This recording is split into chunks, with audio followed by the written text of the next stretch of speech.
So the other day there was a debate about Alfred Hitchcock versus Brian De Palma. Really, it was just a celebration of Alfred Hitchcock. And the first person who posted it actually said something along the lines of Hitchcock's films are more, I want to get this right, psychologically subtler. They're psychologically subtler than Brian De Palma films.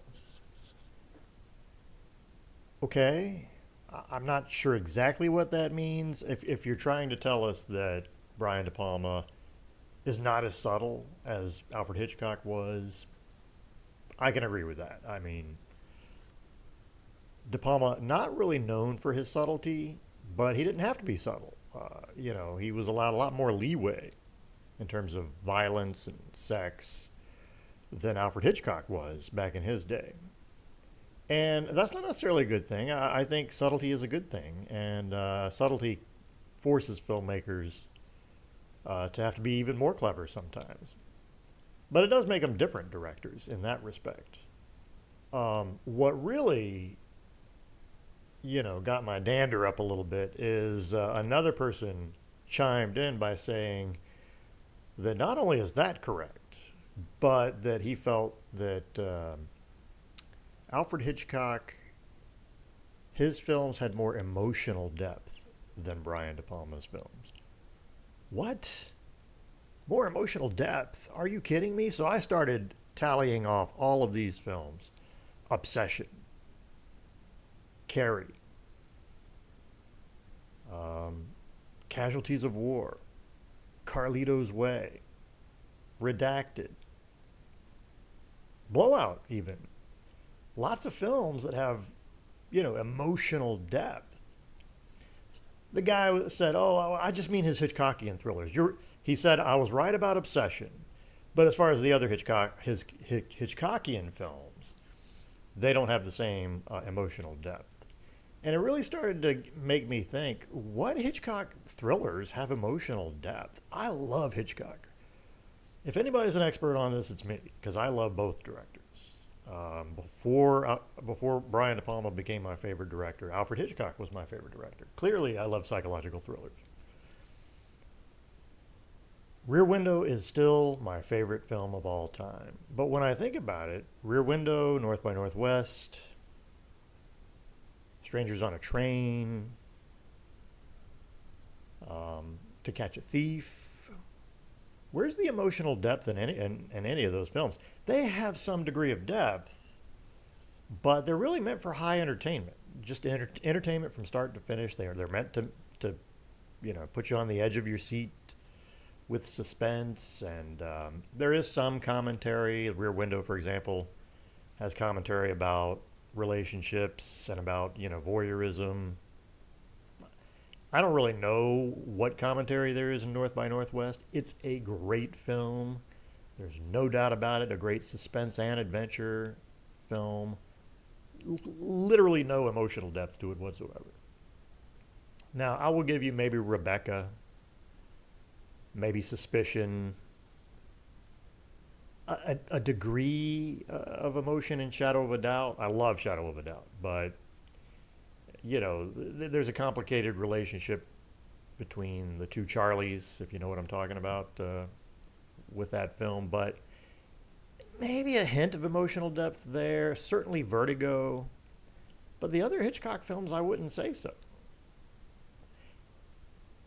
Now, with De Palma, Carrie is kind of like, it's a horror film, but there's Hitchcockian elements to it. In fact, Brian De Palma clearly pays homage to Psycho in Carrie by using the Psycho sting from the score every time Carrie uses her supernatural powers. Spoiler alert, I guess. And also, he names the high school Bates High School after Norman Bates. So, but there's plenty of emotional depth, really, thanks to the Stephen King, the screenwriters, Sissy Spacek, and Piper Laurie, but also Brian De Palma. That same year, Obsession has a very deep. It's a very deep film with Geneviève Bujold and Cliff Robertson. And so there's lots of emotional depth in that film. Blowout. I mean, Blowout's considered one of De Palma's masterpieces, and it has an emotional ending to that. And so, but if you prefer Alfred Hitchcock, that's fine. I don't blame you. I mean, I love Alfred Hitchcock. Opinions. That's what That's what's great about art. It's your opinion, and it's however you perceive that art. But don't just lie and say Hitchcock had more emotional depth in his film. Simply not true. And I may as well go into the real differences between De Palma and Hitchcock, and the reason why De Palma is now my favorite director and has been for quite some time now. I love psychological thrillers, there's no doubt about it.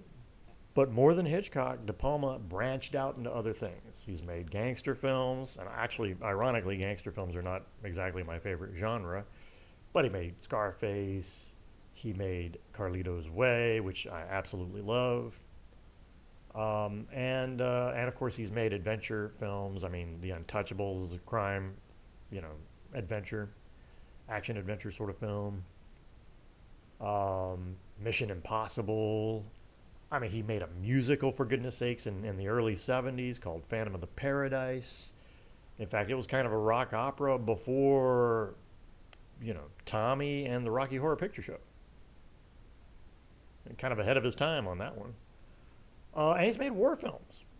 He has made films Alfred Hitchcock would never have even touched. That's a fact.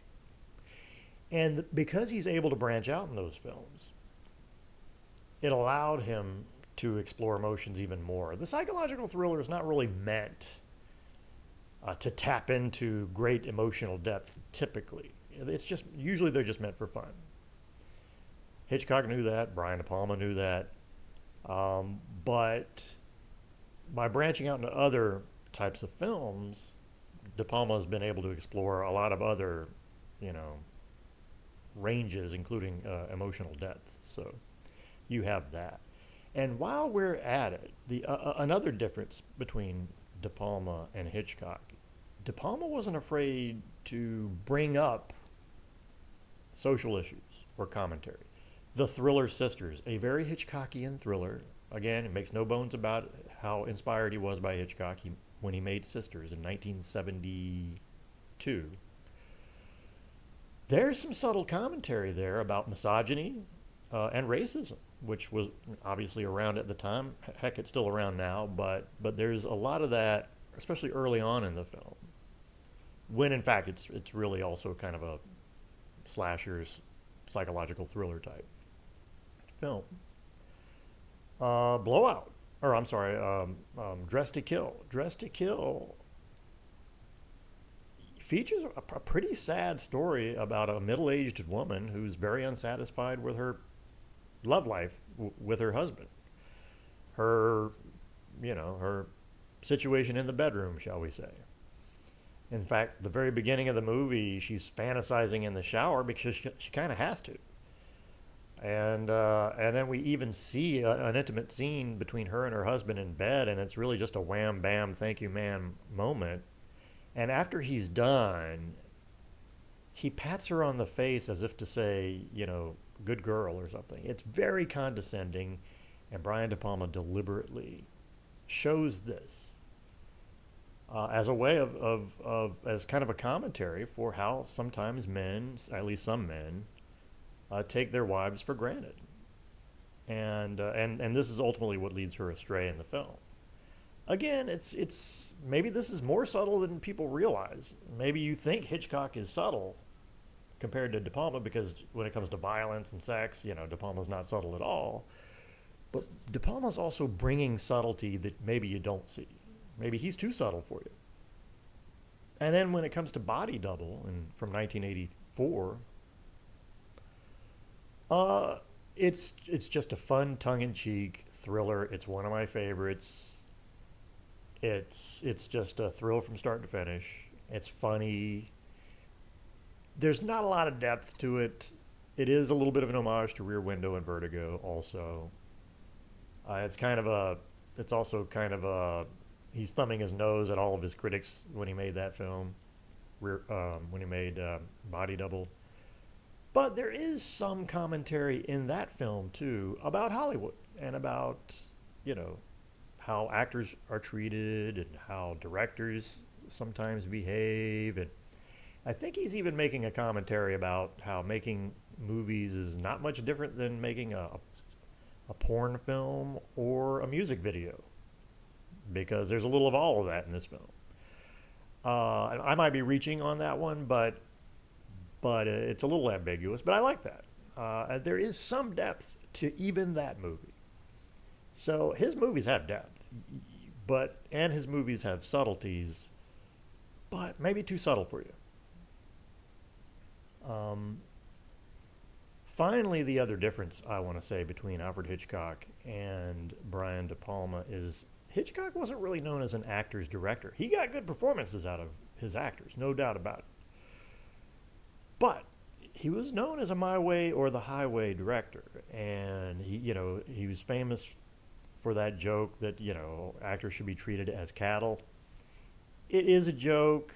Maybe he wasn't 100% serious, but there's a little percentage there where he it seems that he believed that. Honestly, nobody knows better than Melanie Griffith the difference between the two actors or the two directors, because when she was a child, when her mother Tippi Hedren worked with Alfred Hitchcock twice in The Birds and Marnie, and of course Melanie Griffith has worked with Brian De Palma twice, and of course Body Double being her star-making performance. And she literally says this. She says Brian De Palma was more of an actor's director. Brian De Palma was allowed actors the freedom to explore their characters, to do several takes, to really get into the character, and lots of rehearsal time. And he's much more of an actor's director, which was just not something Alfred Hitchcock was known for. And it's no slam on Hitchcock. What Hitchcock did worked. Absolutely. This is the thing about great directors. They all have their different styles, but the best directors of all time make that style work. Alfred Hitchcock did it, and Brian De Palma did it. And hopefully still does today.